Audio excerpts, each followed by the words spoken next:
Study Gurukul में आपका स्वागत है। मेरा नाम तेजस्वी राज पाठक है। आज की क्लास में हम हिंदी के संज्ञा टॉपिक को कवर करने वाले हैं। जैसा कि लास्ट क्लासेस में हम लोगों ने शब्द के बारे में पढ़ा था, आज की क्लास में हम संज्ञा को विधि पूर्वक पढ़ने वाले हैं, ताकि आने वाले समय में आपके एग्जाम में इस टॉपिक से आने वाले प्रश्नों को आप आसानी से हल कर सकें। तो आज की इस क्लास में सबसे पहले हम 2-3 चीज़ों को समझ लेते हैं कि शब्द किसे कहते हैं। तो लास्ट क्लास में हमने आपको बताया था भैया कि जो शब्द होते हैं उनके प्रयोग के आधार पर अगर हम भेदों पर चर्चा करें कि प्रयोग के आधार पर शब्द के कितने भेद होते हैं, तो प्रयोग के आधार पर शब्द के हम लोगों ने 2 भेदों को वर्गीकृत किया था। पहला था विकारी, विकारी शब्द, और दूसरा था अविकारी शब्द। पहला था विकारी शब्द और दूसरा क्या था? अविकारी शब्द। और फिर हम लोगों ने विकारी शब्द को भी क्लासिफाई करा था, जिसमें से सबसे पहला आया था संज्ञा, दूसरा आया था बेटा सर्वनाम, तीसरा शब्द का प्रारूप आया था क्रिया, और चौथा शब्द का प्रारूप आया था विशेषण। विशेषण। तो विकारी शब्दों में अगर हम वर्गीकरण पर चर्चा करें, तो विकारी शब्द के हम लोगों ने 4 प्रकार के भेदों को लास्ट क्लास में पढ़ा था। आज की क्लास में हम इसी विकारी शब्द का जो सबसे पहला भेद है, जिसे हम लोग संज्ञा के रूप में जानते हैं, आज की क्लास में हम इसे कंप्लीट करने वाले हैं कि संज्ञा किसे कहते हैं। तो सबसे पहले 2-3 चीज़ों को समझ लेना बहुत आसान होगा कि संज्ञा किस प्रकार का शब्द है। तो जैसा कि आप लोग जानते हैं, संज्ञा एक प्रकार का विकारी शब्द है। कैसा शब्द है? विकारी। तो ये भी प्रश्न पूछा जा सकता है आपके एग्जाम में कि निम्नलिखित में से कौन सा विकारी शब्द है, कौन सा अविकारी है। तो जो संज्ञा की बात करें तो संज्ञा विकारी शब्द होता है। अब हम संज्ञा के अर्थ पर चर्चा कर लेते हैं कि संज्ञा का अर्थ क्या होता है। तो संज्ञा का अर्थ होता है नाम। किसी का भी नाम हो सकता है, किसी भी वस्तु का नाम होता है, किसी भी व्यक्ति का नाम हो सकता है, किसी भी स्थान का नाम हो सकता है। तो वो सारी किसके अंतर्गत पढ़ने वाले हैं हम लोग? संज्ञा के अंतर्गत पढ़ने वाले हैं। छोटी क्लासों में हम लोगों ने संज्ञा की परिभाषा को बहुत बार पढ़ा होगा, बहुत बार याद करा होगा कि संज्ञा किसे कहते हैं। आज हम इसे पूरा विस्तार पूर्वक पढ़ेंगे। तो अगर हम बात करें भैया कि संज्ञा किस प्रकार का शब्द है, तो संज्ञा एक प्रकार का विकारी शब्द है, यानी संज्ञा एक प्रकार के विकार के रूप में उत्पन्न किया जा सकता है। दूसरा, संज्ञा के अर्थ पर चर्चा करें तो संज्ञा का अर्थ क्या होता है? नाम होता है। और छोटी क्लासों में हम लोगों ने परिभाषा भी पढ़ी होगी, किसी व्यक्ति, वस्तु, स्थान, जाति, गुण, धर्म के नाम को हम लोग क्या कहते हैं? संज्ञा कहते हैं। तो संज्ञा का अर्थ क्या हो गया? नाम हो गया। संज्ञा एक प्रकार का विकारी शब्द है और किसी व्यक्ति, वस्तु, स्थान, जाति के या भाव के या गुण के या स्थान के नाम को हम लोग क्या कहते हैं? संज्ञा कहते हैं। अब हम लोग संज्ञा के भेदों पर अगर चर्चा करें कि संज्ञा के कितने भेद होते हैं, तो सबसे पहला आएगा व्युत्पत्ति के आधार पर संज्ञा के भेद। दूसरा आएगा कामता प्रसाद गुरुजी के अनुसार संज्ञा के भेद, और तीसरा और अंतिम आएगा संज्ञा के कुल भेद।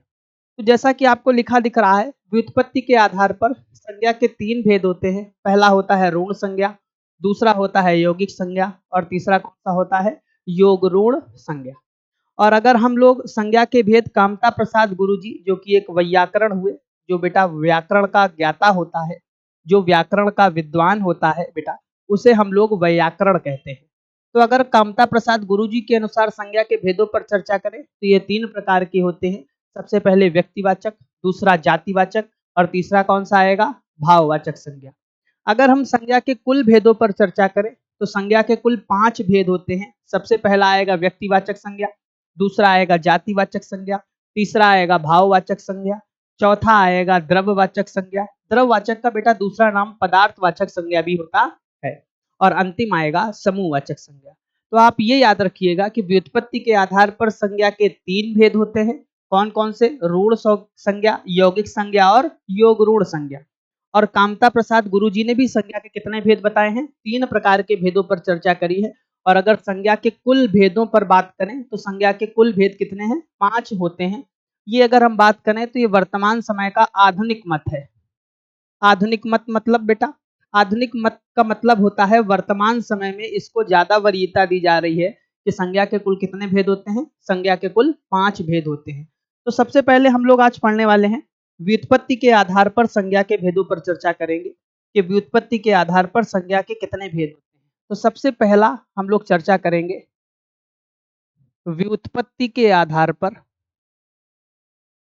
व्युत्पत्ति के आधार पर संज्ञा के भेद, व्युत्पत्ति के आधार पर संज्ञा के भेद। तो बेटा व्युत्पत्ति के आधार पर संज्ञा के तीन भेद होते हैं। सबसे पहला भेद जो होता है वो होता है ऋण संज्ञा, ऋण संज्ञा। दूसरे भेद पर चर्चा करेंगे व्युत्पत्ति के आधार पर तो होगा यौगिक संज्ञा। और तीसरा और अंतिम भेद पर अगर डिस्कशन करेंगे तो होगा योग ऋण संज्ञा। तो व्युत्पत्ति के आधार पर संज्ञा के तीन भेद होते हैं। सबसे पहला जो भेद होता है उसका नाम है ऋण संज्ञा। ऐसे शब्द, ऐसे संज्ञा शब्द जिनके टुकड़े ना किए जा सकें, जिनके खंड ना किए जा सकें, वो किस संज्ञा के अंतर्गत आएंगे? ऋण संज्ञा के अंतर्गत आएंगे। जैसे किसी का भी नाम हो सकता है राम, मोहन, किसी भी स्थान का नाम हो सकता है कानपुर, लखनऊ। तो बेटा ऐसा संज्ञा शब्द जिसके खंड या टुकड़े ना किए जा सकें, ऐसे संज्ञा शब्द को हम लोग ऋण संज्ञा के अंतर्गत पढ़ते हैं। अगला है यौगिक संज्ञा। यौगिक संज्ञा किसे कहते हैं? ऐसे दो या दो से अधिक शब्दों से, जब दो या दो से अधिक शब्दों को आपस में जोड़कर एक नए संज्ञा शब्द का निर्माण किया जाता है, तो ऐसे संज्ञा शब्द को यौगिक संज्ञा के अंतर्गत पढ़ा जाता है। जैसा कि आप लोग जानते होंगे विद्या प्लस आलय। तो यहां पर दो संज्ञा शब्द हैं, पहला विद्या, दूसरा आलय। ये ऋण संज्ञा के अंतर्गत आएगा, ये भी ऋण संज्ञा के अंतर्गत आएगा। दो या दो से अधिक संज्ञा शब्दों के मेल से जिस नए संज्ञा शब्द का निर्माण होता है, उस नए संज्ञा शब्द को हम लोग किसके अंतर्गत पढ़ते हैं? यौगिक संज्ञा के अंतर्गत पढ़ते हैं। अगला कौन सा है? योग ऋण। योग ऋण क्या होते हैं? जब दो या दो से अधिक संज्ञा शब्दों को जोड़कर एक नए शब्द का निर्माण किया जाता है और किसी व्यक्ति विशेष के लिए उन शब्दों को निर्धारित कर दिया जाता है। व्यक्ति विशेष के लिए निर्धारित कर दिया जाता है, निर्धारित कर दिया जाता है। तो ऐसे शब्दों को हम लोग योगऋण संज्ञा के अंतर्गत पढ़ते हैं। आपको याद रखना बेहद आसान हो जाएगा, बस आप एक बात याद रखिएगा, बहुव्रीहि समास के जितने भी उदाहरण होंगे, बहुव्रीहि समास के जितने भी उदाहरण होने वाले हैं, वो सारे योगऋण संज्ञा के अंतर्गत आने वाले। एक आध उदाहरणों पर भी चर्चा कर ले, जैसे कि लंबोदर, लंबा है उदर जिसका, लंबोदर। ठीक उसी प्रकार अगर हम लोग देखें दशानन,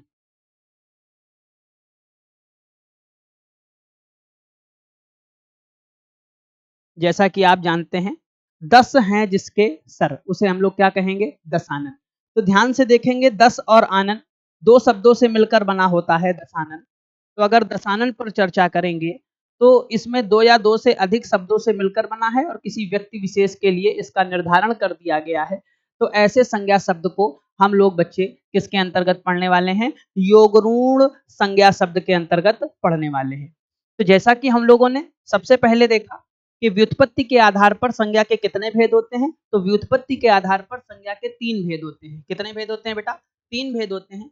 सबसे पहले भेद पर हम लोगों ने चर्चा करी, जिस भेद को हम लोगों ने ऋण संज्ञा के रूप में पढ़ा, दूसरा यौगिक था और तीसरा कौन था? योग ऋण। तो ये व्युत्पत्ति के आधार पर संज्ञा के तीनों भेदों पर हम लोगों ने गंभीरता से चर्चा कर ली है। विस्तृत वर्णन भी आपको बता दिया है कि जिसके खंड या टुकड़े ना किए जा सके, ऋण संज्ञा।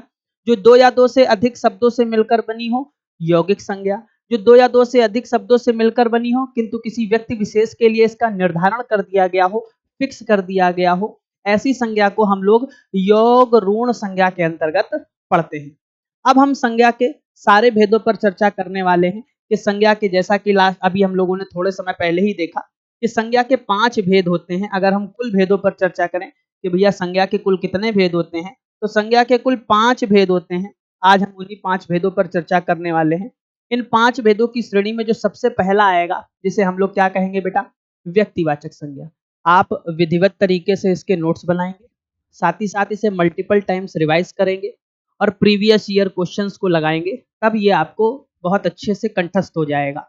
आपको संज्ञा में कोई समस्या नहीं आएगी। अगर आपके नोट्स नहीं बने हैं, आप समय समय पर चीज़ों को रिवाइज नहीं कर रहे हैं, तो विश्वास रखें आपके लिए कोई भी एग्जाम क्रैक करना एक महज सपना सा रह जाएगा। तो आपको सबसे पहला काम क्या करना होगा? सबसे पहला काम ये करना होगा कि आपको एक बार पढ़ना है, पढ़ने के बाद आपको स्क्रीनशॉट लेकर रख लेना है। इसके बाद आपको अपने प्रॉपर नोट्स बनाने हैं और मल्टीपल टाइम्स रिवाइज करना है और रिवाइज करने के बाद प्रीवियस ईयर के क्वेश्चंस को करना है। देखिएगा आपके लिए ये सारे टॉपिक बहुत आसान हो जाएंगे। सबसे पहला आएगा व्यक्तिवाचक संज्ञा। व्यक्तिवाचक संज्ञा होते क्या हैं? वे शब्द जो किसी विशेष व्यक्ति स्थान का बोध कराते हैं व्यक्तिवाचक संज्ञा कहलाते हैं। मतलब विशेष स्थान, मतलब वैसा स्थान दूसरा कहीं पर नहीं होगा। अगर एक व्यक्ति होगा तो वैसा दूसरा व्यक्ति कहीं नहीं होगा। ऐसे जितने भी शब्द होते हैं वो सारे शब्द जो होते हैं वो व्यक्तिवाचक संज्ञा के अंतर्गत पढ़े जाते हैं। अब किन शब्दों को व्यक्तिवाचक संज्ञा की श्रेणी के अंतर्गत रखा जाता है तो उन पे भी चर्चा कर लें। व्यक्तियों के नाम जैसे राम, महात्मा गांधी, मोहन। महात्मा गांधी एक ही हुए हैं बेटा, तो महात्मा गांधी जैसा दूजा ना हुआ, इस वजह से महात्मा गांधी को हम लोगों ने किस संज्ञा के अंतर्गत पढ़ा? व्यक्तिवाचक संज्ञा। तो कुछ नहीं, व्यक्तिवाचक संज्ञाएं वे संज्ञाएं होती हैं जो एक होती हैं, जो केवल कितनी होती हैं? एक। अगला, नदियों के नाम, गंगा, यमुना, सोन। आप भारत में बहने वाली असंख्य नदियों के नामों को इस श्रेणी के अंतर्गत पढ़ सकते हैं। फिर बेटा तीसरा है झीलों के नाम, चिल्का, बैकाल, कैस्पियन सागर। बेटा ये याद रखिएगा, ये जो नाम लिखे हुए हैं ये व्यक्तिवाचक संज्ञा के अंतर्गत पढ़े जा रहे हैं। अगला है समुद्रों के नाम, काला सागर, एजोव सागर, सफेद सागर, पीला सागर, कैस्पियन सागर, भूमध्य सागर। ये जितने भी सागर हैं वो सारे व्यक्तिवाचक संज्ञा के अंतर्गत आएंगे। अगला है पहाड़ों के नाम, हिमालय, फ्यूजियामा, काकेकस। पहाड़ या फिर पर्वतों के नाम भी व्यक्तिवाचक संज्ञा के अंतर्गत आएंगे। फिर अगला आएगा बच्चे गांवों कौमा शहरों कौमा देशों के नाम, भारत, कानपुर, इटावा, दिल्ली, बंबई। ये सारे भी किसके अंतर्गत आएंगे? व्यक्तिवाचक संज्ञा। अगला राष्ट्रीय जातियों के नाम, भारतीय, अमेरिकी। भारत में रहने वाले को भारतीय कहा जाता है, अमेरिका में रहने वाले को अमेरिकी कहा जाता है, चीन में रहने वाले को चीनी कहा जाता है। तो ये राष्ट्रीय जातियां हैं। पुस्तक पत्र पत्रिकाओं के नाम जैसे कालिदास की मेघदूत हो गया, केसरी हो गया, ऋग्वेद हो गया। फिर इसके बाद त्योहारों के नाम, होली, ईद, दीपावली। ये सारी भी किसके अंतर्गत आएंगे? व्यक्तिवाचक संज्ञा। महीनों के नाम, दिनों के नाम, ये सारे भी किसके अंतर्गत पढ़े जाएंगे? व्यक्तिवाचक संज्ञा। ग्रहों के नाम, शुक्र, मंगल, कौमा नक्षत्रों के नाम। फिर अगला है बेटा युद्धों के नाम, पानीपत का युद्ध, प्लासी का युद्ध, बक्सर का युद्ध, कालीकोटा का युद्ध। ये सारे युद्ध भी किसके अंतर्गत आएंगे? व्यक्तिवाचक संज्ञा। फिर महाद्वीपों के नाम, एशिया, यूरोप, अंटार्कटिका। अगला है दिशाओं के नाम, पूरब, पश्चिम, उत्तर, दक्षिण। फिर अगला है बेटा राज्यों के नाम भी किसके अंतर्गत पढ़े जाएंगे? व्यक्तिवाचक संज्ञा। ये तो सारी चीजों को हम लोगों ने विधिवत पढ़ लिया कि व्यक्तिवाचक संज्ञा के अंतर्गत किन किन चीजों को हम लोग पढ़ने वाले हैं। पर अगर आप इन सारी चीजों को नहीं याद रख पाते हैं तो एक छोटे से पॉइंट को आप याद रखिएगा, आपके सारे क्वेश्चंस हो जाएंगे। पहला पॉइंट क्या लिखा है? जैसा कि आपको नीचे लिखा दिख रहा है, व्यक्तिवाचक संज्ञाओं का बहुवचन नहीं बनता। मोस्ट इंपॉर्टेंट लाइन है। अगर आपसे क्वेश्चन में पूछा जाए कि निम्नलिखित में से कौन सी व्यक्तिवाचक संज्ञा है, तो आप एक छोटा सा काम करेंगे। अगर बहुवचन किसी संज्ञा का नहीं बन रहा होगा तो वो कौन सी संज्ञा होगी? व्यक्तिवाचक संज्ञा। उदाहरण, आप बताइए राम का बहुवचन क्या बना सकते हैं? आप रामो करेंगे क्या? बिल्कुल नहीं। तो राम का बहुवचन नहीं बनेगा तो बेटा ये कौन सी संज्ञा हो गई? व्यक्तिवाचक। जैसे कानपुर, कानपुर का बहुवचन नहीं बनेगा, कानपुरों करेंगे क्या? बिल्कुल नहीं करेंगे। तो ये कौन सी संज्ञा के अंतर्गत आ गया बेटा? व्यक्तिवाचक संज्ञा। ठीक उसी प्रकार अगर आप देखेंगे मेघदूत एक पुस्तक का नाम है, अब इसका बहुवचन बनाए तो मेघदूतों करेंगे क्या? बिल्कुल भी नहीं करेंगे। तो ये किस संज्ञा के अंतर्गत आ गया? व्यक्तिवाचक संज्ञा। तो एक छोटा सा पॉइंट आपको याद रखना है कि भैया व्यक्तिवाचक संज्ञा का बहुवचन बनाया नहीं जा सकता है। सिंपल सी बात है। उम्मीद करते हैं कि आपको ये व्यक्तिवाचक संज्ञा अच्छे से समझ में आई होगी। अभी हम आगे चलकर प्रश्नों को करेंगे तब आपको और आसानी से समझ में आएगा। अगली है बेटा जातिवाचक संज्ञा। जातिवाचक संज्ञा क्या होती है? वे शब्द जिनसे किसी व्यक्ति विशेष, वस्तु अथवा स्थान की पूरी जाति का बोध होता है। अब किसी एक विशेष व्यक्ति की जानकारी नहीं दे रहा होगा, पूरी जाति की जानकारी दे रहा होगा, तो उसे किस संज्ञा के अंतर्गत पढ़ेंगे? जातिवाचक संज्ञा। उदाहरण से समझते हैं। जैसे कि अभी हमने व्यक्तिवाचक संज्ञा देखा था, तो उसमें था कानपुर, शहरों के नाम थे बेटा। कानपुर के बाद के कोई दूसरा शहर अगर आप देख लें, नागपुर, नागपुर। फिर आप कोई तीसरा शहर देख लें, आप तीसरे शहरों में जो भारत के सबसे प्रसिद्ध शहर हैं उन शहरों की सूची रख लें, चेन्नई। ये आपको 3 शहर दिख रहे हैं। अगर कोई पूछे कानपुर कौन सी संज्ञा है तो कह देंगे व्यक्तिवाचक, कोई पूछे नागपुर कौन सी संज्ञा है तो भी कह देंगे व्यक्तिवाचक, कोई पूछे चेन्नई कौन सी संज्ञा है तो कह देंगे व्यक्तिवाचक। जब इनको इकट्ठा किया जाता है, एक समूह बनाया जाता है, तो ये जो समूह होता है ये होता है शहरों के नाम। किसके नाम बेटा? शहरों के नाम।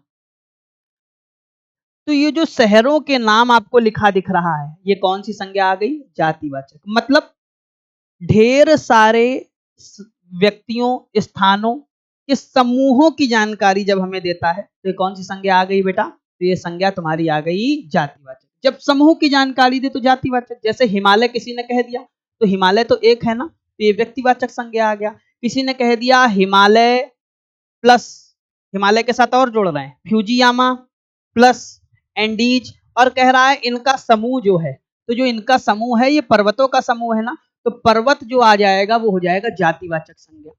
तो जब किसी स्थान, व्यक्ति विशेष का नाम होगा जो एक होगा वो व्यक्तिवाचक संज्ञा, और जब उनके पूरे समूह को इकट्ठा कर दिया जाएगा तो वो जातिवाचक संज्ञा के अंतर्गत पढ़ा जाएगा। उदाहरण के तौर पर देख लेते हैं, पशु पक्षियों के नाम किसके अंतर्गत आते हैं? जातिवाचक संज्ञा, क्योंकि वो पूरी जाति का बोध कराते हैं। अब जैसे चिड़िया हैं, जैसे कौवा है, कौवा है तो पूरे विश्व में असंख्य कौवे हैं, अगर उसी कौवे का नाम रख दिया जाए, उसी कौवे का कोई स्पेसिफिक नाम रख दिया जाए तो वो व्यक्तिवाचक संज्ञा के अंतर्गत आएगा। नहीं तो पूरे विश्व के सारे कौवों की जाति के विषय में जानकारी दी जा रही है तो पशु पक्षियों के नाम जातिवाचक संज्ञा के अंतर्गत आएंगे।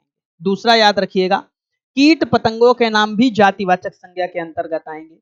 फल कौमा फूल कौमा सब्जियों के नाम भी किसके अंतर्गत आएंगे बेटा? जातिवाचक संज्ञा के अंतर्गत आएंगे। संबंधों के नाम, जैसे गुरु का संबंध होता है, शिष्य का होता है, चाचा का होता है, मामा का होता है, माताजी होती हैं, पिताजी होते हैं, जितने भी संबंध हैं वो सारे जातिवाचक संज्ञा के अंतर्गत। अगला है व्यवसायियों के नाम, कुम्हार, धोबी, दर्जी, ये जितने भी हैं जो व्यवसाय करते हैं वो भी जातिवाचक संज्ञा के अंतर्गत आएंगे। अगला मोस्ट इंपॉर्टेंट, पदों के नाम, सांसद, विधायक, प्रधानमंत्री, मुख्यमंत्री, जिला अधिकारी, डिस्ट्रिक्ट मजिस्ट्रेट, डीएम। फिर है मोस्ट इंपॉर्टेंट बेटा, कई बार इससे प्रश्न आया है, प्रकृति से संबंधित नाम। प्रकृति से संबंधित आपदाएं भी जातिवाचक संज्ञा के अंतर्गत आएंगी, जैसे हो गया भूकंप, ज्वालामुखी, बाढ़, हिमस्खलन, ओलावृष्टि, ये सारी किसके अंतर्गत आएंगी? जातिवाचक संज्ञा। अगला है सिद्धांतों के नाम, जैसे कि समाजवाद, गांधीवाद, पूंजीवाद, ये सारे सिद्धांत भी जातिवाचक संज्ञा के अंतर्गत आएंगे। फिर है अगला अन्न, अन्न मतलब खाने वाली वस्तु, किसके? गेहूं, चावल, मूंग, ये सब भी किसके अंतर्गत आएंगे? जातिवाचक संज्ञा के अंतर्गत आएंगे। अभी इसमें थोड़ा सा विवाद है, अन्न के नामों को लेकर थोड़ा सा विवाद है, अभी इस पे भी हम लोग चर्चा करेंगे। अगला है बेटा मसालों के नाम, जैसे हल्दी हो गया, अदरक हो गया, ये सारे किसके अंतर्गत आएंगे? जातिवाचक संज्ञा। वाहनों के नाम, जैसे हो गया आपका साइकिल हो गया, आपका ट्रक हो गया, ये जितनी भी चीजें हैं, कार होगा बेटा, ये कार आदि जितनी भी चीजें हैं ये सारी जातिवाचक संज्ञा के अंतर्गत आएंगी। अगला है फर्नीचर के नाम, फर्नीचर में जैसे बेड हो गया, कुर्सी हो गया, मेज हो गया, ये जितनी भी चीजें हैं, सिंगारदान हो गया, ये सारी किसके अंतर्गत आएंगी? जातिवाचक संज्ञा के अंतर्गत आएंगी। अगला है पहनने ओढ़ने वाले कपड़ों के नाम, वस्त्रों के नाम, कमीज हो गया, चादर हो गया, बिछाने वाले भी हैं बेटा इसमें, तकिया, ये सारे किसके अंतर्गत आएंगे? जातिवाचक संज्ञा के अंतर्गत आएंगे। अगर आपको ये सारी चीजें नहीं याद हो पा रही हैं तो एक छोटा सा काम करिएगा, जैसा कि आपको नीचे नोट में लिखा दिख रहा होगा कि भैया जातिवाचक संज्ञाओं का बहुवचन होता है, बस इस बात को याद रख लीजिएगा, आपके सारे क्वेश्चन हो जाएंगे। व्यक्तिवाचक का नहीं होता है और जातिवाचक का होता है। जैसे पर्वत था, पर्वत का बहुवचन क्या होगा? पर्वतों। पर्वत का बहुवचन क्या होगा? पर्वतों। जैसे शहर, शहर का बहुवचन क्या होगा? शहरों। तो जब जिनका बहुवचन बन जाए वो सारी जातिवाचक संज्ञा के अंतर्गत, और जिनका ना बने वो व्यक्तिवाचक संज्ञा के अंतर्गत। अगर आप इस चीज 2 लाइनों को भी याद कर लेंगे तो विश्वास रखिए आपके सारे प्रश्न हो जाएंगे, बहुत आसान प्रश्न। तो ये जातिवाचक संज्ञा था। जिसमें हम लोगों ने कुछ उदाहरणों पर चर्चा करी और एक छोटी सी ट्रिक भी बताई जो कहीं ना कहीं सही साबित होती है। जब आप 2 4 5 बार पढ़ेंगे तब आपको चीजें आसानी से याद हो जाएंगी। अगला देखते हैं, जो तीसरी संज्ञा है वो भाववाचक संज्ञा है। कैसी संज्ञा है बेटा? भाववाचक संज्ञा। इस पे भी चर्चा करते हैं। जिन संज्ञा शब्दों से किसी व्यक्ति वस्तु के गुण, पहली चीज गुण, दूसरा भाव, तीसरा दशा, चौथा अवस्था, फिर दोष और संकल्पना, इन सारी चीजों का बोध होता है, उसे हम किस संज्ञा के अंतर्गत पढ़ते हैं? भाव। एक साधारण सी बात आप याद रखना, व्यक्तिवाचक को तो आपने याद करा कि बहुवचन नहीं बनता है, जातिवाचक में बहुवचन बना लिया था। और भाववाचक को कैसे याद रखेंगे? तो भाववाचक को ऐसे याद रखिएगा कि मन की भावनाएं होती, इन्हें आप छू नहीं सकते। जैसे किसी की ईमानदारी, आप उसे छू नहीं सकते। किसी के अंदर की कायरता, आप उसे छू नहीं सकते। किसी की शौर्यता, किसी की वीरता, ये इन सारी चीजों को आप छू सकते नहीं है। जिन चीजों को आप छू नहीं सकते हैं वो किस संज्ञा के अंतर्गत आएंगी? भाववाचक। जैसे अगर भावों पर चर्चा करें तो प्रेम, भय, शोक, ये सारी किस संज्ञा के अंतर्गत आएंगी? भाववाचक संज्ञा के अंतर्गत। अवस्था की बात करें, यौवन मतलब जवानी, बचपन, बाल्यावस्था, बुढ़ापा, ये जीवन की अवस्थाएं हैं। ये अवस्थाएं किसके अंतर्गत आएंगी? भाववाचक संज्ञा। और अंतिम है गुण, दोष और धर्म। गुण प्लस दोष प्लस धर्म। जैसे गुणों पर अगर बात करें तो सुंदरता एक प्रकार का गुण है जो व्यक्ति के अंदर होता है। मित्रता, मिठास, मिठाई पे क्या होती है? मिठास, मिठाई के अंदर का गुण होता है कि वो मीठी होती है। अगला है ईर्ष्यालु, जो दूसरों से घृणा करता है, जो दूसरों का भला बुरा सोचता है, दूसरों से जलता है, उसे ईर्ष्यालु कहते हैं। चौथा है, अंतिम है दयालु। दयालु जो दया का भाव रखता है, समाज कल्याण की बात करता है, कण कण में ईश्वर की व्याप्ति को खोजता है, सभी जीवों को अपने माता पिता की संज्ञा देता है। तो ऐसे व्यक्ति को हम लोग दयालु की श्रेणी में रखते हैं। तो ये थी भाववाचक संज्ञा। साधारण सी बात अगर एक लाइन में कही जाए तो ऐसे संज्ञा शब्द जिन्हें आप छू नहीं सकते, मन की भावनाएं होती हैं, ऐसे संज्ञा शब्दों को हम लोग क्या कहते हैं? भाववाचक संज्ञा। अगला है बेटा समूहवाचक संज्ञा। तो समूहवाचक संज्ञा में क्या है? किसी वस्तु कॉमा व्यक्ति के समूह का बोध कराने वाली संज्ञाएं क्या कहलाती हैं? समूहवाचक। पूरे समूह का बोध कराएंगी। अगर आप इन 10-5 को भी याद रख लेंगे तो विश्वास रखें आपका एग्जाम में इसी से प्रश्न आएगा 100%। तो समूहवाचक संज्ञाएं कौन है? तो पहली बात, वस्तुओं का समूह होगा और व्यक्तियों का समूह होगा। जब इन दोनों का समूह होगा तो वो किस संज्ञा के अंतर्गत पढ़े जाएंगे? समूहवाचक। और किसी चीज का समूह नहीं होगा। सबसे पहले व्यक्तियों के समूह में देख लें दल, दूसरा गिरोह, तीसरा सेना, फिर बेटा परिवार, सभा, दरबार, टीम, कक्षा, पुलिस, कर्मचारी। ये जितने भी हैं ये सारे आपको व्यक्तियों के समूह के रूप में जानकारी देते हैं। तो ये किस संज्ञा के अंतर्गत पढ़े जाएंगे? बेटा समूहवाचक संज्ञा के अंतर्गत पढ़े जाएंगे। दूसरा वस्तुओं का समूह देख लें, गुच्छा। आप कहते हैं गुच्छे में चाबियां लगी हैं, तो चाबियों के समूह को गुच्छा कह दिया आपने। दूसरा कुंज, फिर है मंडल, फिर है श्रृंखला और फिर अंतिम क्या है बेटा? ताश। ताश तो आप जानते ही होंगे, ताश एक नहीं होता है, उसके अंदर ढेर सारे 52 पत्ते होते हैं। तो ये था समूहवाचक संज्ञा। जो वस्तुओं और व्यक्तियों के समूह की जानकारी दे रहा हो वो समूहवाचक संज्ञा के अंतर्गत पढ़ा जाएगा। अगला है द्रव्यवाचक या पदार्थवाचक संज्ञा। ऐसे शब्द जिन्हें नापने या तौलने की वस्तुओं का बोध हो। कैसे बेटा? नापने और तौलने की वस्तु का क्या हो बेटा? बोध हो। ऐसे को किसके अंतर्गत पढ़ेंगे? द्रव्यवाचक या पदार्थवाचक। उदाहरण के तौर पर अगर देखें तो लोहा, पीतल, घी, तेल, सोना, धुआं, पानी। कई बच्चे कहेंगे धुआं कैसे? अरे बेटा दिल्ली में पॉल्यूशन के स्तर को मापा जाता है कि नहीं मापा जाता कि एनवायरनमेंट में कितना पॉल्यूशन है। तो जिन भी चीजों को नाप और तौल सकते हैं आप, वो किसके अंतर्गत पढ़े जाएंगे? द्रव्यवाचक या पदार्थवाचक संज्ञा के अंतर्गत पढ़े जाएंगे। तो हमने संज्ञा के 5 भेदों पर चर्चा करी। अगर उसका एक समराइज फॉर्म देखें ताकि 1 मिनट में आपको रिवाइज हो जाए संज्ञा का, तो ऐसी संज्ञा जिनका बहुवचन नहीं बनता है व्यक्तिवाचक संज्ञा कहलाती है। ऐसी संज्ञा जिनका बहुवचन बन जाता है जातिवाचक संज्ञा कहलाती है।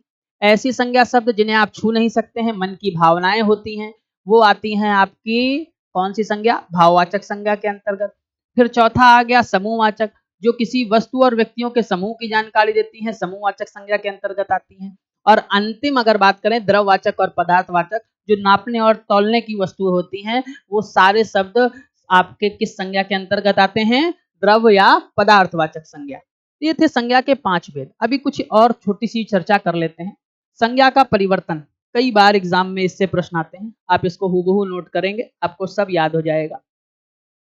सबसे पहले संज्ञा का परिवर्तन व्यक्तिवाचक से हम लोग कन्वर्ट करने वाले हैं बेटा जातिवाचक। जैसे कि गंगा नदी का नाम है और एक ही तो नदी है गंगा, तो गंगा नदी है, तो गंगा एक है तो व्यक्तिवाचक, क्योंकि गंगा का बहुवचन नहीं बनता है। और अगर इसका जातिवाचक में परिवर्तन करेंगे तो बन जाएगा नदी, और नदी का बहुवचन बनता है नदियों हो जाएगा। ठीक उसी प्रकार हिमालय एक है और इसके बहुवचन पर चर्चा करेंगे तो पर्वत हो जाएगा। अगर हम सीता की बात करें, सीता नाम है तो व्यक्तिवाचक संज्ञा है, और अगर इसकी जातिवाचक संज्ञा परिवर्तन की बात करें तो स्त्री आ जाएगा। ठीक उसी प्रकार सूरदास, सूरदास एक कवि हुए, एक लेखक हुए, अगर हम इनके जाति परिवर्तन की बात करें तो व्यक्तिवाचक से किस में आ जाएंगे, जातिवाचक में, और नाम पड़ जाएगा इनका कवि। ठीक उसी प्रकार चेतक, चेतक बेटा महाराणा प्रताप के घोड़े का नाम था, अगर जातिवाचक में कन्वर्ट करें तो आ जाएगा बेटा घोड़ा। तो ये हम लोगों ने सबसे पहले जो कन्वर्जन देखा वो देखा व्यक्तिवाचक से जातिवाचक, जिसमें हम लोगों ने परिवर्तन करने का एक आधार सीखा है। केवल ऐसे करने को तो असंख्य शब्द हैं, करते रह जाएंगे, होते रह जाएंगे, बस आपको ये समझना है कि आप किस प्रकार किसी चीज को परिवर्तित कर सकते हैं। ठीक है, अगला है व्यक्तिवाचक से भाववाचक। ध्यान रखिएगा, व्यक्तिवाचक से भाववाचक अधिकांश शब्दों में आधा ता और वाल जोड़ दिया जाता है लास्ट में। व्यक्तिवाचक से भाववाचक बनाने में भाववाचक संज्ञाओं में आधा ता और वाल जोड़ दिया था, अधिकांशतः, सब में नहीं होगा, अगर सब में हो जाए तो चीजें बहुत आसान हो जाए। पहला है राम, व्यक्तिवाचक संज्ञा है, नाम है, और इसकी भाववाचक संज्ञा हो जाएगी रामत्व। ठीक उसी प्रकार शिव का हो जाएगा बेटा शिवत्व। भारत व्यक्तिवाचक संज्ञा है और इसका बेटा भाववाचक संज्ञा हो जाएगा भारतीय। भारतीय होना एक प्रकार का भाव है, फीलिंग है, जो व्यक्ति के अंदर रहती है, आप उसे छू नहीं सकते। अगला आएगा बेटा जातिवाचक से भाववाचक। अगर जातिवाचक से भाववाचक में देखेंगे तो नारी जातिवाचक है और भाववाचक नारित्व हो जाएगा।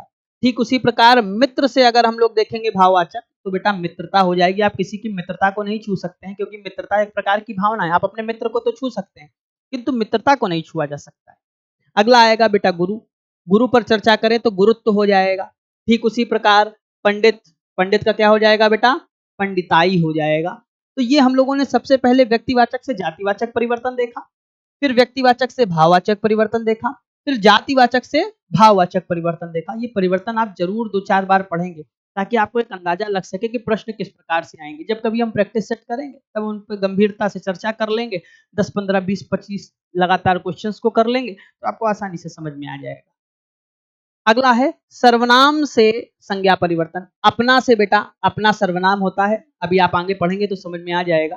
तो भाववाचक संज्ञा बन जाता है अपनत्व। निज एक प्रकार का सर्वनाम होता है, तो इससे भाववाचक संज्ञा बन जाती है निजत्व। तो हम लोगों ने सर्वनाम से भी भाववाचक संज्ञा परिवर्तन देखा। अगला है क्रिया से भाववाचक संज्ञा। जैसे सजाना, जिसके लास्ट में ना लग जाए वो क्रिया है, अधिकांशतः आप इस बात को याद रखेंगे। सजाना का क्या बन जाएगा भाववाचक संज्ञा सजावट। चुनना का क्या बन जाएगा चुनाव। चढ़ना का क्या बन जाएगा बेटा चढ़ाई। पढ़ना का क्रिया है और बेटा इसकी भाववाचक संज्ञा होगी पढ़ाई। ठीक उसी प्रकार बहना का हो जाएगा बहाव और उड़ना का क्या हो जाएगा उड़ान। जब आप 4-5 बार इनको पढ़ लेंगे तब आपको समझ में आने लगेगा। अगला है विशेषण से भाववाचक संज्ञा। विशेषण क्या होता है ये भी आगे पढ़ेंगे। संज्ञा और सर्वनाम की विशेषता बताने वाले विकारी तत्व क्या कहलाते हैं विशेषण कहलाते हैं। जैसे मीठा एक प्रकार का विशेषण है और भाववाचक संज्ञा क्या हो गई मिठास। चतुर का क्या हो जाएगा बेटा चतुराई। गरम का क्या हो जाएगा गर्मी। कठोर की भाववाचक संज्ञा हो जाएगी कठोरता। सुंदर की भाववाचक संज्ञा हो जाएगी सुंदरता। कायर की भाववाचक संज्ञा हो जाएगी कायरता। लघु की हो जाएगी लघुत्व। लघु का मतलब छोटा होता है और दीर्घ का मतलब बड़ा विशालकाय होता है। धीर का हो जाएगा धैर्य। धैर्य का मतलब जिसके अंदर सहजता हो, जो चीजों को बहुत आराम से करे, आराम से सुने, ऐसे व्यक्ति को धैर्यवान कहते हैं। अगला है अंध का हो जाएगा अंधकार। तो सबसे पहले हम लोगों ने संज्ञा से संज्ञा में परिवर्तन देखा, फिर सर्वनाम से संज्ञा में परिवर्तन देखा, फिर क्रिया से संज्ञा में परिवर्तन देखा और अंतिम स्वरूप में हम लोगों ने विशेषण से संज्ञा में परिवर्तन देखा। अब इसके बाद हम कुछ चीजों को पढ़ने वाले हैं, ये आप याद रखेंगे तो आपके लिए आसान हो जाएगा। व्यक्तिवाचक जातिवाचक कॉमा विशेषण कॉमा सर्वनाम कॉमा क्रिया कॉमा अव्यय आदि में अगर आप ये लगाएंगे आधा तावा ता वन पा आस, इन प्रत्ययों का, प्रत्यय का मतलब शब्द के पीछे अगर आप व्यक्तिवाचक जातिवाचक विशेषण सर्वनाम क्रिया अव्यय आदि को अगर आप भाववाचक संज्ञा में परिवर्तित करना चाहते हैं तो इन कुछ प्रत्ययों को आप शब्द के पीछे लगा देंगे, और जैसे ही लगा देंगे, जैसे राम का रामत्व, राम का क्या था, रामत्व, अपना का अपनत्व, आपने देखा अपना का अपनत्व। तो जब आप इन प्रत्ययों को लगा देंगे शब्द के पीछे, तो चाहे व्यक्तिवाचक हो, जातिवाचक हो, विशेषण हो, सर्वनाम हो, क्रिया हो, अव्यय हो, वो किस संज्ञा में परिवर्तित हो जाएगा, भाववाचक संज्ञा में परिवर्तित हो जाएगा। ये मोस्ट इंपॉर्टेंट है। अभी तक तो एग्जाम में शायद ही एक आध एग्जाम में आया हो, लेकिन आने वाले समय में इसकी संभावनाएं और बढ़ती जाती हैं कि संज्ञा के विकारक तत्व कितने हैं, तो मतलब किन तत्वों से संज्ञा में परिवर्तन लाया जा सकता है। तो इस बात को याद रखिएगा, संज्ञा के विकारक तत्व कितने हैं बेटा, 3 है। पहला आएगा लिंग, दूसरा कौन सा आएगा, वचन, और तीसरा कौन सा आएगा, कारक। इन 3 की सहायता से आप संज्ञा में परिवर्तन कर सकते हैं, संज्ञा में विकार ला सकते हैं। जैसे एक छोटी सी बात, आपने अभी नीचे उदाहरण के तौर पर लिखा है, अर्थात लिंग वचन कारक के आधार पर संज्ञा में क्या किया जा सकता है, परिवर्तन। कैसा परिवर्तन, जैसे यहाँ पर लड़का है, ध्यान से देखिएगा, लड़का है तो आपको पता है लड़का एक प्रकार की जातिवाचक संज्ञा है। अब ये जो लड़का है ये संज्ञा है, अगर आप इसका लिंग परिवर्तन कर दें, क्या परिवर्तन कर दें, लिंग परिवर्तन कर दें, तो बेटा हो जाएगा लड़की, और वाक्य में परिवर्तन हो जाएगा। तो क्या बन जाएगा, पहले लड़का खाता था और यहाँ पर क्या होगी, लड़की खाती है। मतलब संज्ञा में अगर परिवर्तन करना है तो उसके कितने आधार हैं, 3। पहले लिंग से कर लो, फिर वचन से कर लो, और फिर कारक से। वचन से देखते हैं, लड़का खाता है, तो लड़का एक वचन है, अब बहुवचन हो जाएगा लड़के खाते हैं। तो देखिए विकार आ रहा है वाक्य में परिवर्तन हो रहा है कि नहीं। तो संज्ञा से परिवर्तन लाया जा सकता है वाक्य में, किन आधारों पर, 3 आधारों पर। तो पहला लिंग, दूसरा वचन, और तीसरा कारक। कारक पर देख लेते हैं, लड़का खाता है, तो भैया लड़कों ने खाया है, यहाँ पर आप देख रहे हैं कारक ने लग गया। यहाँ पर अगर आप ध्यान से देखेंगे तो यहाँ कारक ने लग गया है, लड़कों ने खाया है। तो देखिए वाक्य में परिवर्तन हो गया।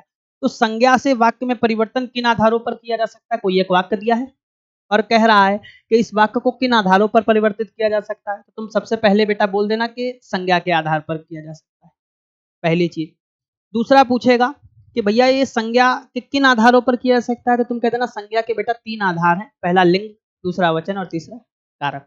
तो अब इनको भी हम लोग आने वाली क्लासों में पढ़ने वाले हैं। तो ये था कुछ संज्ञा का एक छोटी सी क्लास में विवरण। अब हम कुछ क्वेश्चंस को करेंगे ताकि आपको थोड़ा सा आइडिया लग सके। आप 2-4 किताबों या प्रैक्टिस सेट के माध्यम से भी संज्ञा को पूरा कंप्लीट कर सकते हैं। पहले आप पढ़ेंगे, नोट्स बनाएंगे, मल्टीपल टाइम्स रिवाइज करेंगे, और रिवाइज करने के बाद आप आसानी से कर सकते हैं।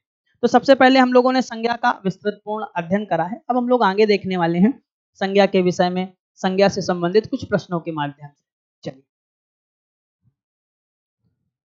सबसे पहला है, सबसे पहला क्या क्वेश्चन है, संज्ञा का भेद नहीं होता है। ये 4 भेद दिए हुए हैं, कोई एक संज्ञा का भेद नहीं है। तो जैसा आपको पता है व्यक्तिवाचक होता है, जातिवाचक होता है, पदार्थवाचक होता है, भाववाचक होता है, किंतु निजवाचक नहीं होता है। अब ये निजवाचक होता क्या है, तो अभी जब आप पढ़ेंगे सर्वनाम, तो सर्वनाम के 6 भेदों में से एक भेद आएगा आपका कौन सा, निजवाचक सर्वनाम। तो बेटा कौन सा नहीं होगा, तो भैया संज्ञा के इन भेदों में से निजवाचक संज्ञा का भेद नहीं होगा। अगला, हिंदी में शब्दों का लिंग निर्धारण किसके आधार पर होता है। जैसा कि अभी आपने देखा संज्ञा के विकारक तत्व देखे थे, लिंग निर्धारण संज्ञा के आधार पर हो रहा था ना, तो इसमें किसका उत्तर हो जाएगा, संज्ञा। अगला है, निम्नलिखित वाक्य में संज्ञा के एक रूप में क्या प्रयोग किया गया है। ये एक वाक्य है और कह रहा है इसमें बताइए संज्ञा कौन सी है। क्या कह रहा है, वह इनमें से एक को जानता है। तो सबसे पहली बात, वह सर्वनाम हो गया, दूसरा जानना क्रिया हो गई, को से कारक हो गए। अब इसमें 2-3 चीजें और छूट रही हैं, तो इसका एक उदाहरण दूसरा लिखते हैं। जैसे अगर इस प्रश्न को थोड़ा सा मरोड़ कर लिखा जाए, वह इनमें से राम को जानता है, राम को जानता है। अगर ये प्रश्न आ जाता तो आपके लिए बहुत आसान हो जाता, क्योंकि आप कह देते भैया इसमें राम संज्ञा है और राम व्यक्तिवाचक संज्ञा है। पर उसने प्रश्न को थोड़ा सा घुमाया और घुमाने में क्या लिख दिया, राम की जगह क्या लिख दिया, एक। तो बेटा अगर आप ध्यान से देखें, वह इनमें से एक को जानता है। ढेर सारे बच्चे बैठे हुए हैं, ढेर सारे बच्चे बैठे हुए हैं, और आप उनमें से किसी एक को जानते हो, तो क्या वो जो एक है वो क्या व्यक्तिवाचक संज्ञा के अंतर्गत नहीं आएगा। तो इस वाक्य में अगर देखें तो संज्ञा के रूप में किसका प्रयोग किया गया है, एक का प्रयोग किया गया है। यहाँ पर जो एक है वो संज्ञा है, क्या है बेटा, संज्ञा। अगला, टहलना स्वास्थ्य के लिए अच्छा है। में वाक्य में टहलना क्या है, तो टहलना संज्ञा है। टहलना क्या है बेटा, संज्ञा। अभी हम लोग आगे और विस्तृत पढ़ेंगे और क्वेश्चंस को करेंगे, तब आपको और अच्छे से समझ में आने वाला है। तो इसमें वाक्य में टहलना क्या हो गई बेटा, संज्ञा। अगला देखिए, व्युत्पत्ति के आधार पर संज्ञा, जैसा कि हमने शुरुआत में ही बताया था, व्युत्पत्ति के आधार पर संज्ञा के कितने भेद थे, 3। सबसे पहला था बेटा ऋण संज्ञा, दूसरा हमने आपको बताया था यौगिक संज्ञा, और तीसरा हमने आपको बताया होगा बेटा योग ऋण संज्ञा। योग ऋण संज्ञा, तो संज्ञा के कितने भेद हो गए, 3। अगला, संज्ञा के कुल कितने भेद हैं, अगर कुल पर चर्चा करें तो 5 भेद होते हैं। व्यक्तिवाचक, जातिवाचक, भाववाचक, पदार्थवाचक, समूहवाचक। पदार्थवाचक को द्रववाचक भी कहते हैं। अगला, निम्नलिखित विकल्पों में से किस विकल्प में सभी शब्द व्यक्तिवाचक संज्ञा है। सभी शब्द क्या है, व्यक्तिवाचक। ध्यान से समझिएगा, राम व्यक्तिवाचक संज्ञा, रामचरितमानस व्यक्तिवाचक संज्ञा, और गंगा भी व्यक्तिवाचक संज्ञा। तो ये जो तीनों हैं ये व्यक्तिवाचक संज्ञा के अंतर्गत आने वाले हैं। कैसे पहचानेंगे, आप इनका बहुवचन बनाकर देख लीजिए, जब फंस जाए कभी आपको समझ में आ जाएगा। इसमें देखते हैं, कृष्ण व्यक्तिवाचक संज्ञा, कामायनी पुस्तक का नाम है, जयशंकर प्रसाद व्यक्तिवाचक संज्ञा, लेकिन यहाँ पर जो मिठास है ये भाववाचक संज्ञा हो गई। तो भैया इसमें तो सारे आपको नहीं मिल रहे हैं व्यक्तिवाचक संज्ञा के। इसमें देखें, लखनऊ व्यक्तिवाचक संज्ञा। आम, आम को अगर हम देखेंगे तो आम जातिवाचक के अंतर्गत भी आएगा और आपका समूहवाचक के, जातिवाचक के अंतर्गत भी आएगा और पदार्थवाचक के भी अंतर्गत आएगा। और बुढ़ापा ये भाववाचक संज्ञा हो गई। अगला, ममता भाववाचक संज्ञा हो गई है। वकील जातिवाचक संज्ञा हो गई। पुस्तक भी कौन सी, जातिवाचक संज्ञा। तो केवल यही एकमात्र ऐसा विकल्प है जिसमें सभी प्रकार के व्यक्तिवाचक संज्ञाओं का वर्णन किया गया है। अगला देखते हैं बेटा, संज्ञा कावेरी। कावेरी नदी का नाम है और एक ही नदी है, कावेरी का बहुवचन नहीं बनाया जा सकता। कावेरियों थोड़ी ना कहेंगे, बिल्कुल नहीं हो सकता है। तो जिसका बहुवचन ना बने वो किस संज्ञा के अंतर्गत आएगा बेटा, व्यक्तिवाचक संज्ञा के अंतर्गत आएगा। अगर नदी हो जाता तो जातिवाचक हो जाता, पर कावेरी एक ही नदी है ना, जो किसी विशेष व्यक्ति वस्तु स्थान की जाति का बोध कराएं, जो किसी विशेष व्यक्ति वस्तु स्थान का बोध कराएं, वो व्यक्तिवाचक संज्ञा के अंतर्गत पड़ जाएगी। अगला, राकेश, रमेश, सीता, श्याम, हिंदुस्तान। अब साधारण सी बात है बेटा, आपको समझ में आ रहा होगा कि जितनी भी लिखे हैं शब्द ये सारी व्यक्तिवाचक संज्ञाओं के अंतर्गत पढ़े जाते हैं। अगला, हिमालय। हिमालय एक है ना बेटा, इसका बहुवचन तो नहीं बनाया जा सकता, तो जिसका बहुवचन ना बने, एक हो, वो कौन सी संज्ञा हो गई, व्यक्तिवाचक संज्ञा। जिन संज्ञाओं में एक ही प्रकार की वस्तुओं अथवा व्यक्तियों का बोध होता है, एक ही प्रकार की वस्तुओं अथवा व्यक्तियों, एक ही प्रकार की वस्तुओं को रख दिया है, एक ही प्रकार के व्यक्तियों को रख दिया है, तो उनकी संपूर्ण जाति का बोध कराएंगे, तो कौन सी संज्ञा हो जाएगी, जातिवाचक। कौन सी होगी बेटा, जातिवाचक। अगला है समुद्रगुप्त। वो भारत का नेपोलियन, समुद्रगुप्त भारत का नेपोलियन था। यहाँ पर नेपोलियन की अगर बात करें, नेपोलियन की बात करें तो किस संज्ञा का उदाहरण है, तो ये जातिवाचक संज्ञा है। ये कैसे हो रहा है, एक छोटी सी बात समझिए। नेपोलियन बोनापार्ट अगर आपको याद हो, अगर नहीं याद है तो आप जाकर एक बार फ्रांस की क्रांति को पढ़िएगा 1789 से 1799। इसी टाइम पीरियड में एक बहुत अच्छा रूलर भी कह सकते हैं, खराब भी कह सकते हैं। हर सिक्के के दो पहलू होते हैं, अच्छा भी है, अच्छाइयाँ भी हैं, बुराइयाँ भी हैं। तो उन्हीं का नाम है नेपोलियन बोनापार्ट। तो नेपोलियन बोनापार्ट का संबंध फ्रांस से है। ऐसे ही भारत का नेपोलियन किसे कहा जाता है, समुद्रगुप्त को। ऐसा ही चाइना का भी तो कोई नेपोलियन होगा, अमेरिका भी का भी तो कोई नेपोलियन होगा। ठीक इसी प्रकार हर देश का एक नेपोलियन हो गया। तो नेपोलियन एक शासक था, उसका समूह आ गया।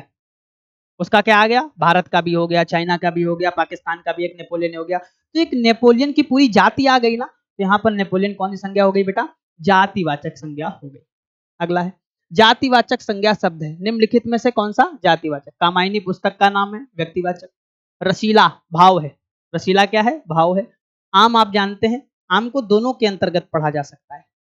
आम को अगर हम लोग देखें तो जातिवाचक के अंतर्गत भी पढ़ा जा सकता है और पदार्थवाचक के अंतर्गत भी पढ़ा जाता है। जब संज्ञा के 3 भेद हुए थे शुरुआती दौर में, जब 3 भेद हुए थे, व्यक्तिवाचक, जातिवाचक, भाववाचक, तो आम को जातिवाचक के अंतर्गत पढ़ा जाता था। अब आम जो है आपने पदार्थवाचक या द्रववाचक पढ़ा है, जिसमें नापने और तौलने की वस्तुओं का वर्णन किया जाता है। ठीक उसी प्रकार आम किस दोनों संज्ञाओं के अंतर्गत आया जाए। अगला है वकील, मोस्ट इंपॉर्टेंट। वकील पर अगर चर्चा करें तो वकील कौन सी संज्ञा है बेटा, जातिवाचक संज्ञा होने वाली है वकील। अगला, जलेबी में मिठास अधिक है, रेखांकित शब्द का विशेषण बताएं। रेखांकित शब्द का विशेषण बताएं। अगर मिठास है, अगर मिठास है तो ये भाववाचक संज्ञा के अंतर्गत आएगी। और कह रहे हैं कि इसका विशेषण बताएं, तो इसका विशेषण हो जाएगा मीठा। मीठा से बना है मिठास, तो मीठा हो गया विशेषण। मीठा क्या हो गया बेटा? विशेषण। जैसे अमरूद मीठा है, तो अमरूद की विशेषता क्या है? मीठा होना ना, तो विशेषण। अमरूद आप देखेंगे संज्ञा है, तो संज्ञा और सर्वनाम की विशेषता बना है विशेषण। और ये विशेषण से हम लोगों ने किसमें कन्वर्ट कर दिया है? भाववाचक संज्ञा। तो मिठास भाववाचक संज्ञा है, और मिठास का अगर विशेषण पर बात करें तो वो मीठा हो जाएगा। ठीक है। मिठाई की बात करें तो पदार्थवाचक संज्ञा के अंतर्गत आ जाएगी। अगला, जिन संज्ञाओं से एक ही प्रकार की वस्तुओं अथवा व्यक्तियों का बोध होता है उन्हें क्या कहते हैं? ये बेटा ऑप्शन गलत है। यहाँ पर आप संज्ञा के चारों भेदों पर चर्चा कर लेंगे। अगर चार भेद आपको पता हो तो हम इसका डायरेक्ट उत्तर आपको बता दे रहे हैं। जिन संज्ञाओं में एक ही प्रकार की वस्तुओं अथवा व्यक्तियों का बोध होता है, तो ऐसी संज्ञा को बेटा हम लोग जातिवाचक संज्ञा के अंतर्गत पढ़ते हैं। एक ही प्रकार की व्यक्तियों का बोध हो और एक ही प्रकार, जैसे संबंधियों के नाम हो गए, तो पूरे विश्व में संबंधियों के नाम किस संज्ञा के अंतर्गत आएंगे? जातिवाचक संज्ञा के अंतर्गत। निम्नलिखित प्रश्नों में से भाववाचक संज्ञा को पहचानिए। भाववाचक संज्ञा, सुंदर बेटा विशेषण है। निर्बल मतलब बिना बल के कमजोर, विशेषण है। निपुण मतलब दक्ष, ये भी एक प्रकार का विशेषण है। जो ये सौंदर्य है, सौंदर्य का मतलब होता है सुंदरता। क्या होता है बेटा? सुंदरता। तो आप ऐसे ही पहचान जाएंगे जिनके लास्ट में आधा ता वाल लगा हो, ता लगा हो, ये सारी किस संज्ञा के अंतर्गत आती है? भाववाचक संज्ञा के अंतर्गत आती है। अगला है फिसलन। फिसलन, आप समझ पा रहे हैं फिसलन को?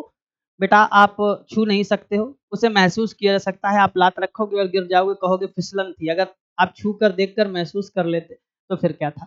तो भैया जो फिसलन है वो किस प्रकार की संज्ञा है? भाववाचक संज्ञा के अंतर्गत आए। अगला, मीठा की भाववाचक संज्ञा होगी। तो मीठा की भाववाचक संज्ञा अभी हमने आपको बताया था, क्या था बेटा? मिठास। क्या थी? मिठास। अगला, दुकान की भाववाचक संज्ञा होगा।